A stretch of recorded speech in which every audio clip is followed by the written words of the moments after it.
Apple's iPhone 14 Pro is said to be the phone that could shake up the iPhone range by potentially bringing in a notably different design from the iPhone 13 Pro.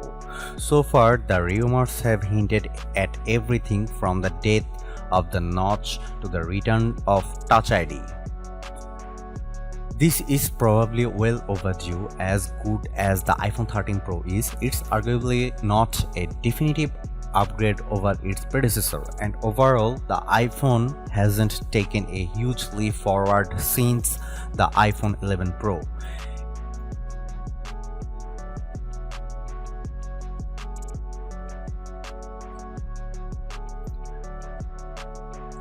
Going by all the rumors so far, we reckon September 13 will be the launch date for the Apple iPhone 14 range.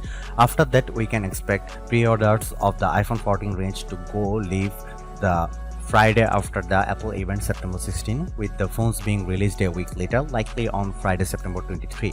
This would be 10 days after the rumored Apple event.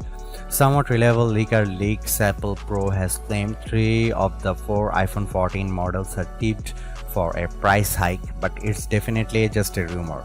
However, it's a rumor a lot of people are buying into, as a subsequent report also claimed, and as iPhone 14 Pro price hike is in the works. Based on these rumors, the iPhone 14 Pro would start at $1,099, which is a $100 hike over the $999 iPhone 13 Pro, and the iPhone 14 Pro Max may see a similarly $100 increase, hitting at $1199. This relatively significant leap in a launch price would certainly sting the wallet of anyone hoping to score a high-end next-gen iPhone 14.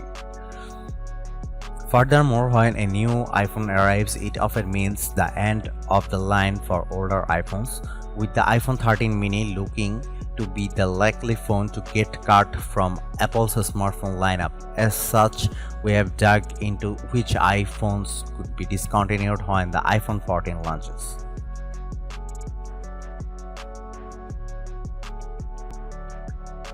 There were some early rumors that Touch ID could make a return in the form of an under-display fingerprint scanner. However, the jury is still out on how likely this is. Analyst Ming-Chi Kuo reckons that there won't be an iPhone with Touch ID or under-display Face ID for another few years. This would have been pretty disappointing, as during these mass acquiring times, having an alternative to Face ID is very handy. But with iOS 15.4, Apple has made it so that Face ID can recognize a legitimate user even when they are wearing a mask. It works remarkably well, meaning Apple may have bypassed the need for fingerprint-centric biometrics. We have only had one leak address the color options for the iPhone 14 Pro. A Chinese leaker claimed that alongside the familiar graphite silver and gold Pro iPhone colors, the new option for this year would be a dark purple. You can see that below in another set of renders, this one coming from artist Sota.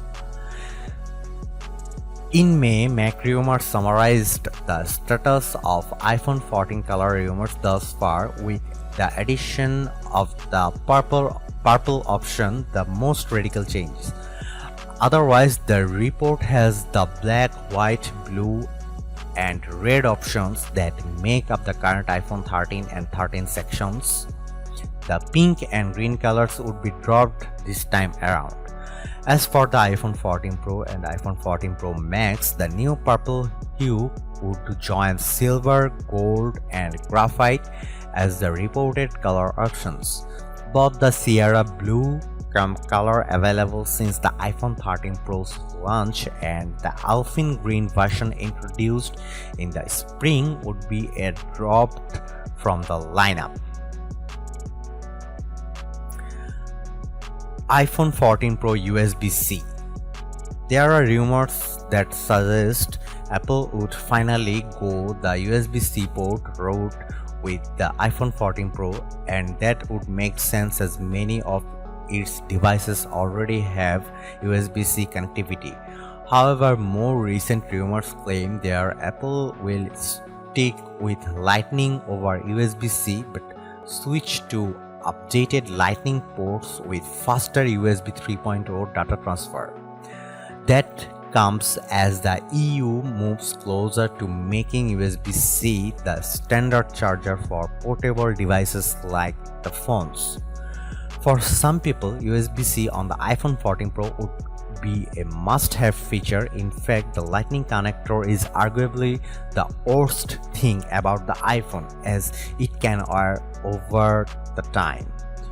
This can make it very difficult to charge your phone. Unfortunately, Apple is unlikely to abandon Lightning unless it has to, given how established the standard and its ecosystem of accessories already is. Meanwhile, Ming-Chi Kuo predicts that Apple will switch the iPhone to USB-C but not until late 2023. If he is correct, and a new report in Bloomerang suggests that he is, it means we won't be seeing an official USB-C iPhone until the iPhone 15 arrives.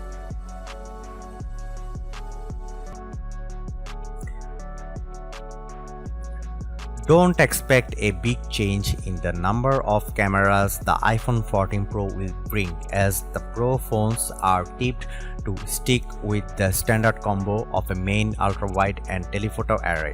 Given how Apple phones regularly feature in our best camera phones lineup, that's no bad thing. But one leak has the iPhone 14 Pro tipped to get a 48 megapixel main camera, which could finally make a change from the 12 megapixel cameras Apple has used for years.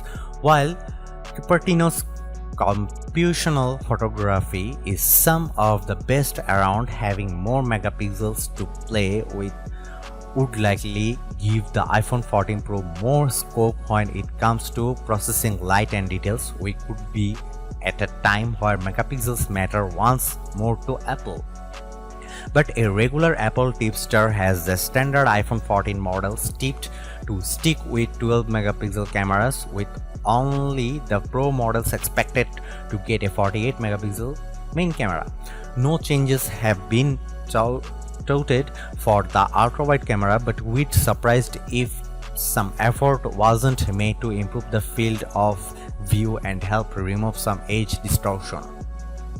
And there's a scope for the telephoto camera to get a zoom boost, as an Apple patent points toward the company working on a periscope style zoom camera. If such a feature was going to debut in an iPhone, it could be for the iPhone 14 Pro. But to muddy the waters, Apple Oracle Ming-Chi Kuo claims the periscope camera won't appear until the iPhone 15 in 2023.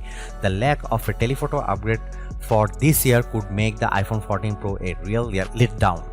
Analyst Ming-Chi Kuo claims all models of the iPhone 14 will get an upgraded front-facing camera. It looks like this will involve a new, wider aperture, a more complex 6-part lens, and the addition of autofocus for the first time. Together, this should allow the iPhone's selfie snapper to take brighter photos that are easier to shoot thanks to the autofocus, and that will be less prone to distortion. For more, see our iPhone 14 cameras roundup for all the biggest rumored upgrades.